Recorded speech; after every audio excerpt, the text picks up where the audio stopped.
Khotbah Minggu setelah Trinitatis kedua, hari ke-161-2024, dari kitab 1 Samuel pasal 8 ayat 4-11. Umat Israel meminta seorang raja. Samuel berdoa kepada Tuhan, dan Tuhan mengabulkan permintaan bangsa Israel.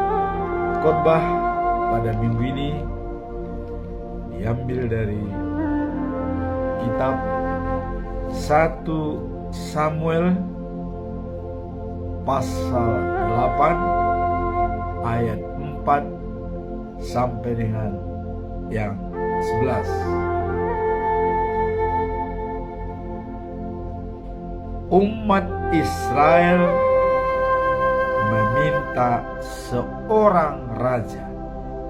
Inilah perikop dari pasal tersebut.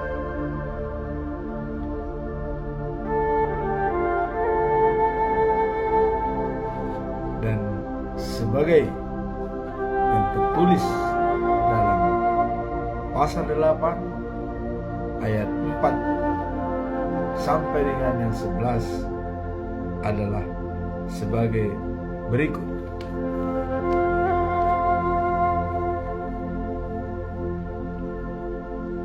Umat Israel meminta seorang raja. Ayat yang keempat, sebab itu berkumpullah semua tua-tua Israel, mereka datang kepada Samuel di Rama dan berkata kepadanya, engkau sudah tua dan anak-anakmu tidak hidup seperti engkau. Maka angkatlah sekarang seorang raja atas kami untuk memerintah kami seperti segala bangsa-bangsa lain. Waktu mereka berkata, berikanlah kepada kami seorang raja untuk memerintah kami. Perkataan itu mengesalkan Samuel. Maka berdoalah Samuel kepada Tuhan. Tuhan berfirman kepada Samuel, dengarkanlah perkataan bangsa itu dalam segala hal yang dikatakan mereka kepadamu. Sebab bukan engkau yang mereka tolak, tetapi akulah yang mereka tolak, supaya jangan aku menjadi raja atas mereka. Tepat seperti yang dilakukan mereka kepadaku sejak hari aku menuntun mereka keluar dari Mesir sampai hari ini, yakni meninggalkan daku dan beribadah kepada ilah lain. Demikianlah juga dilakukan mereka kepadamu. Ayat 9, oleh sebab itu dengarkanlah permintaan mereka dengan sungguh-sungguh dan beritahukan kepada mereka apa yang menjadi hak raja yang akan memerintah mereka. Dan Samuel menyampaikan segala firman Tuhan kepada bangsa itu yang meminta seorang raja kepadanya. Kata Samuel, inilah yang menjadi hak raja yang akan memerintah mereka, yang memerintah kamu itu. Anak-anakmu laki-laki akan diambilnya dan dipekerjakannya pada keretanya dan pada kudanya, dan mereka akan berlari di depan keretanya. Demikian bacaan firman Tuhan.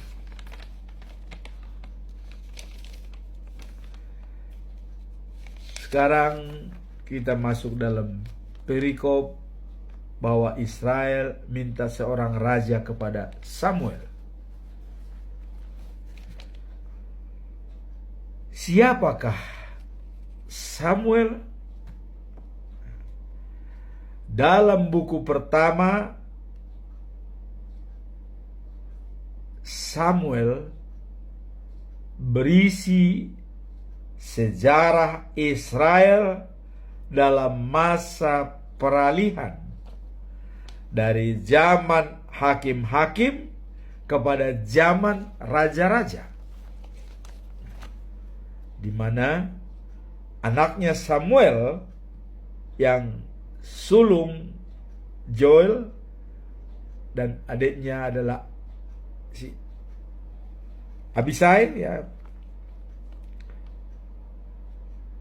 Abia, ya. Jadi yang sulung adalah Joel dan adiknya Abia. Mereka diangkat menjadi hakim-hakim di Betseba.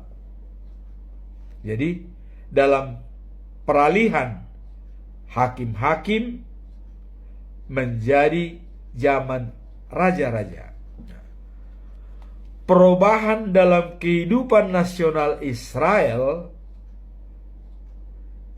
itu khususnya berkesan pada 3 orang tokoh, yaitu Nabi Samuel, Raja Saul, dan Raja Daud.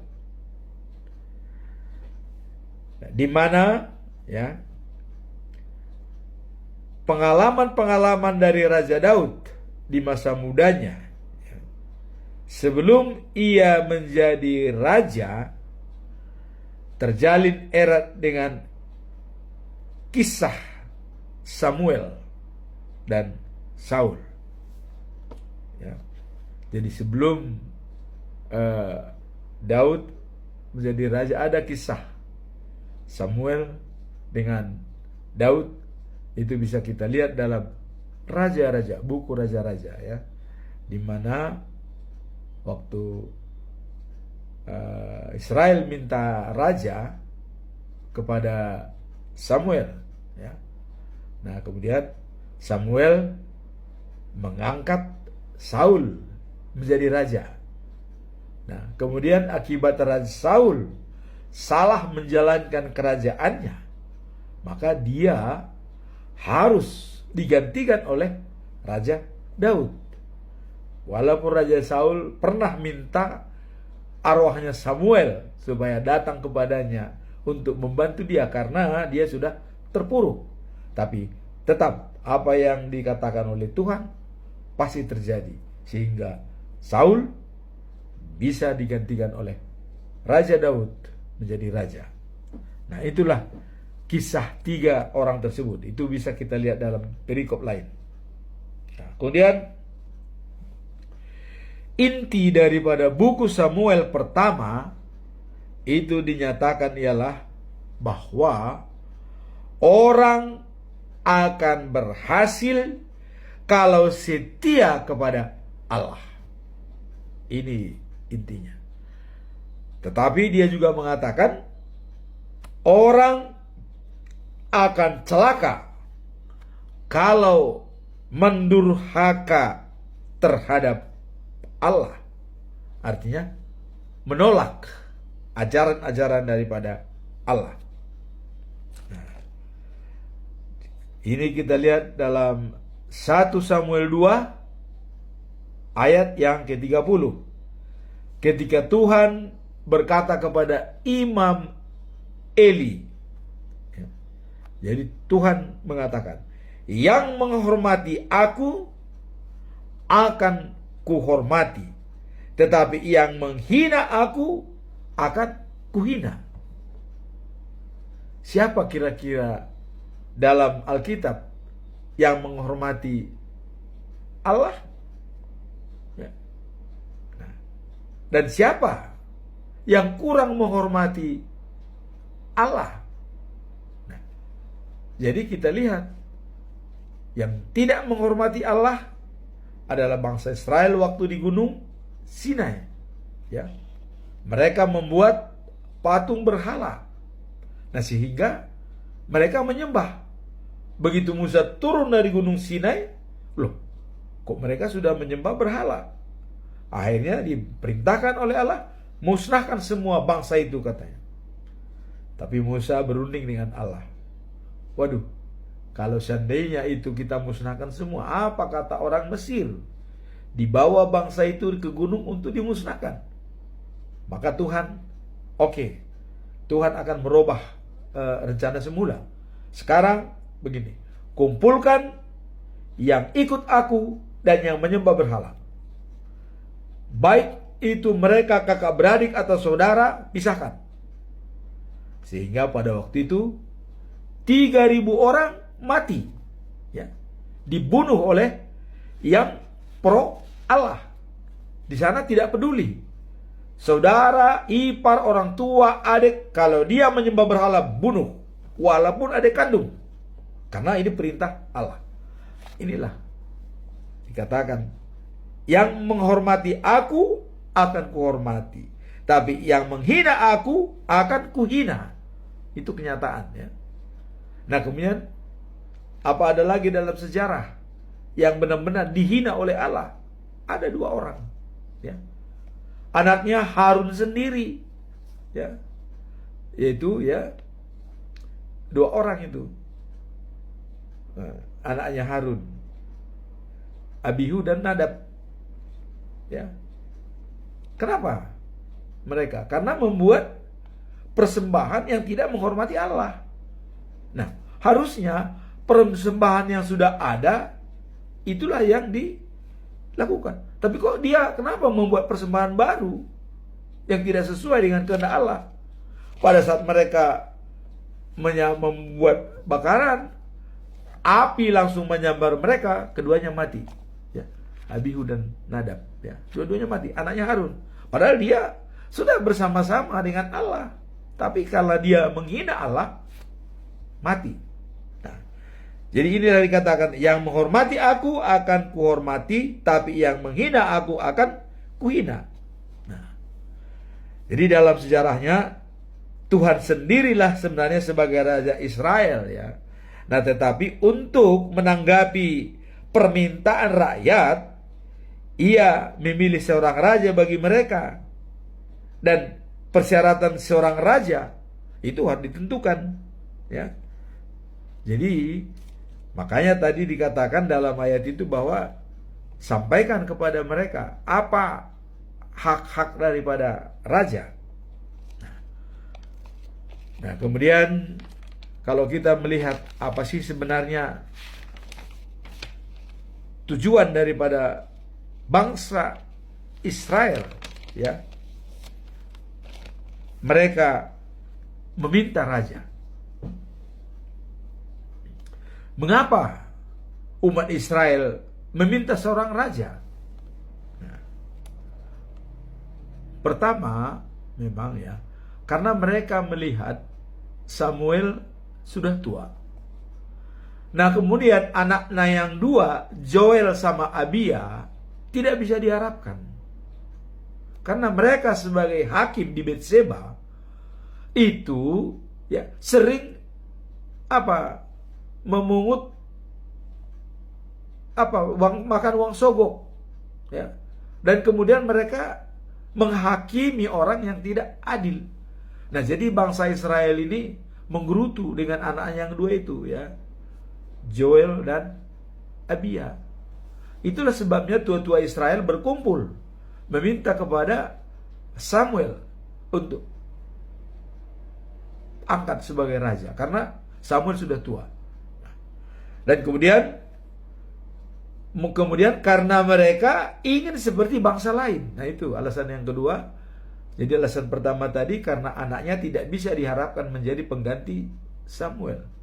Nah, yang kedua, mereka ingin seperti bangsa yang lain yang mempunyai raja, ya, yang memimpin mereka. Nah, dan artinya mereka bisa berperang. Nah, meskipun sebenarnya Allah sendiri telah menjadi raja mereka. Nah, cuman tadi Allah kan sedikit kesal. Ya udahlah, Samuel, karena mereka tidak suka kau. Bahkan sebenarnya saya yang ditolaknya di situ, kata Allah. Maka udah, kabulkan permintaannya. Nah, jadi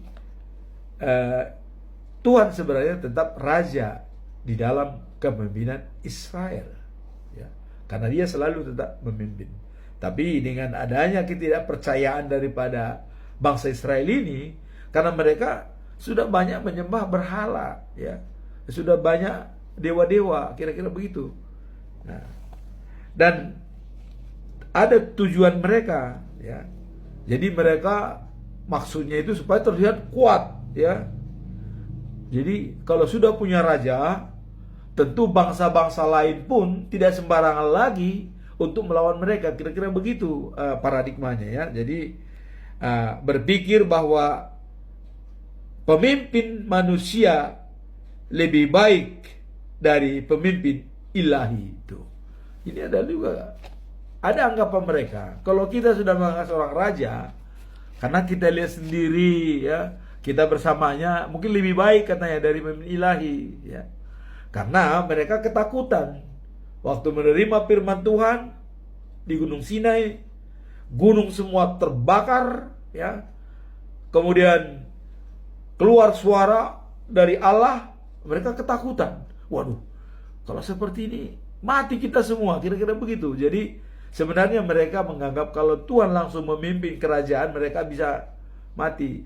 Artinya tidak bisa lagi berbuat yang tidak, kira-kira begitu, ya. Memang begitu. Kalau Tuhan memimpin, tadi sudah bilang, orang yang menghormati aku akan kuhormati, tapi orang menghina aku akan kuhina. Jadi nggak bisa orang yang berbuat salah kalau Tuhan langsung memimpin. Nah, inilah paradigma daripada bangsa Israel, ya. Sehingga udahlah, lebih baik pilihlah pemimpin kami. Karena mereka kalau pemimpin dunia kan, mereka masih bisa berbuat apa keinginan dunia, ya kan. Nah, tapi kan kalau sudah ada raja, kan Tuhan tidak langsung lagi memimpin. Kalau Tuhan sudah mengangkat seorang raja, Tuhan tidak mau campur lagi. Tinggal diperintahkan kepada raja itu, ya. Nah, makanya ada raja yang memang brengsek, ya. Ada raja, ya, contoh Raja Ahab, ya. Kenapa Raja Ahab? Dia senang melihat kebun anggur Nabot. Dia mau minta, tapi tidak mau Nabot memberikan kebun anggur itu, karena itu adalah harta pusaka dari nenek moyang. Datang Isabel, kan, istri Ahab. Wah, udah gampang katanya. Udah, kamu tenang, Ahab, itu akan milikmu. Dibuatlah 2 orang saksi palsu dari masyarakat, ya, dimunculkan di muka umum. Di muka umum berbicaralah saksi palsu yang berdusta ini. Wah, ini menghina raja, begini kata-katanya, begini. 2 orang saksi, sah, hukum mati, dihukum mati Nabot, ya. Karena saksi 2 sah, walaupun itu berdusta. Sering itu dalam pengadilan juga, mungkin kalau orang berdusta, ya, sering seperti itu, sah. Sehingga matilah orang yang tidak berdosa. Tapi apa akibatnya? Tuhan marah, ya. Karena raja seperti itu, Tuhan marah. Akhirnya apa? Nabot mati, Isabel mati, dimakan anjing, dijilatin anjing. Ininya mayatnya. Dan anak-anaknya pun semua mati. Coba, anaknya mati. Dan keluarganya pun ikut mati. Yang saudara-saudaranya dihabisin oleh pasukannya Job ya. Job. Nah, jadi itulah kelihatan bahwa memilih raja untuk pemimpin mereka, sebab mereka beranggapan kalau sudah raja tidak lagi berhubungan langsung dengan Tuhan, karena berhubungan dengan langsung dengan Tuhan langsung memang ya, tidak ada ampun bagi Tuhan. Nah, kemudian kita lihat dalam perikop tadi ya, bahwa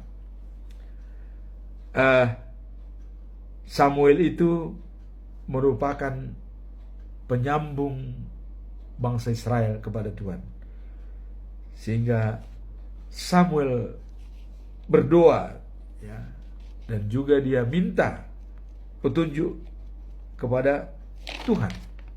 Nah, dengan bangsa Israel meminta raja ya, karena anak-anak Samuel tidak bisa diharapkan pemimpin mereka ya. Nah, ini tertulis dalam pasal 8 ayat 4 ya. Demikian bunyinya. Sebab itu semua pemimpin Israel berkumpul lalu menghadap Samuel di Rama dan berkata, "Bapak sudah tua dan anak-anak bapak tidak mengikuti kelakuan bapak. Jadi sebaiknya bapak mengangkat seorang raja supaya kami mempunyai raja seperti bangsa lain." Ini permintaannya. Tapi Samuel tidak senang dengan usul tersebut. Kenapa? Lo kok minta raja? Karena raja kita selama ini adalah Tuhan Allah. Kenapa kok mereka minta raja? Ya. Nah, tapi Samuel berdoa kepada Tuhan. Ya, dia menyampaikan, Tuhan, mereka minta raja.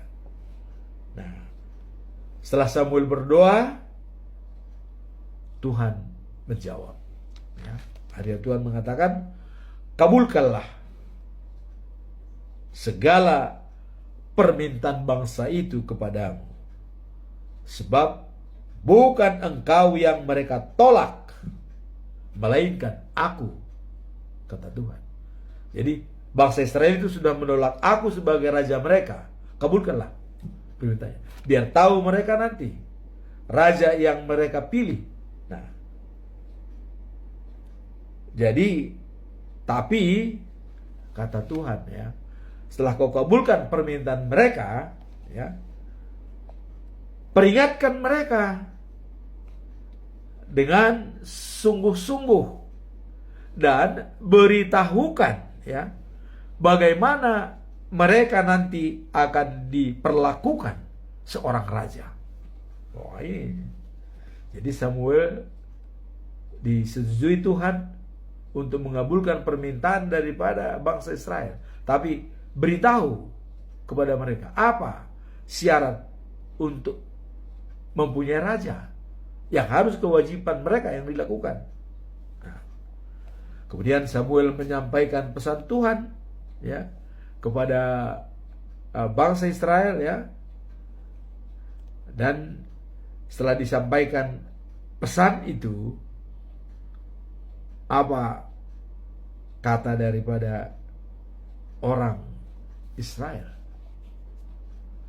Siap melakukan semua apa yang disyaratkan dan apa konsekuensi kalau kami mempunyai raja. Nah, maka Samuel mengingatkan seperti ini. Raja akan memaksa anak-anakmu masuk tentara. Nah, ini. Raja akan memaksa anak-anaknya masuk tentara.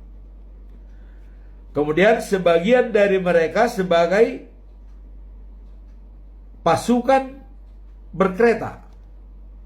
Jadi ada pasukan berkereta dan sebagian lagi sebagai pasukan berkuda. Nah, Yang lainnya sebagai pasukan berjalan kaki. Jadi ada 3 kategori. Jadi disiapkan dari tentara sebagai pasukan berkereta, pasukan berkuda, dan pasukan yang berjalan kaki. Nah, itu wajib dituruti. Artinya supaya siap-siap. Nah, kemudian dikatakan sebagian lagi menjadi perwira atas 1000 orang.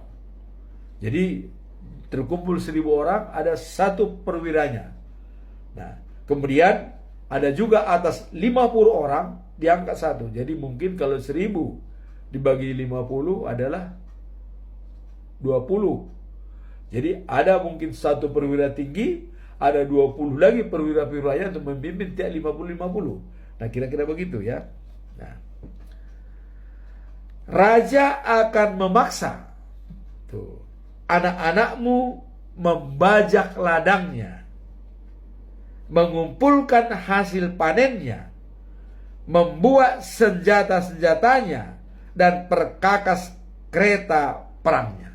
Jadi sudah diingatkan oleh si Daud, Samuel ya, sudah diperingatkan nih bahwa akan dipekerjakan anak-anakmu di ladangnya, kemudian mengumpulkan hasil panen ya, dan juga membuat perangkat-perangkat perang ya, senjata-senjata, perkakas kereta untuk berperang. Nah, kemudian anak-anakmu perempuan, kata Daud ini sebagai lanjutan dari pasal 8 ya, anak-anakmu perempuan akan disuruh membuat minyak zaitun dan bekerja sebagai tukang masaknya dan tukang rotinya. Jadi anak-anak perempuan siap-siap nanti itu akan diambil untuk membuat minyak zaitun yang terbaik ya, dan juga adalah menyiapkan sebagai tukang masak dan tukang roti. Nah, kemudian ia akan mengambil ladangmu, kebun anggurmu, dan kebun zaitunmu yang paling baik dan memberikannya kepada pegawainya. Jadi kalian harus siap. Nanti raja itu akan mengambil kebun anggurmu, ya, ladangmu, dan memberikan kepada pegawainya. Itu tidak asing lagi katanya. Nah, kemudian tapi bangsa itu tidak menghiraukan perkataan Samuel. Wah, masa bodoh. Udahlah, itu tidak jadi masalah. Yang penting buatkan raja buat kami ya. Nah, bagaimanapun juga kami menginginkan raja serupa dengan bangsa lain. Jadi walaupun sudah diingatkan oleh Samuel seperti itu, seorang raja itu ya, dia tetap kekeh, sudah, kami perlu punya raja supaya kami bisa seperti bangsa lain.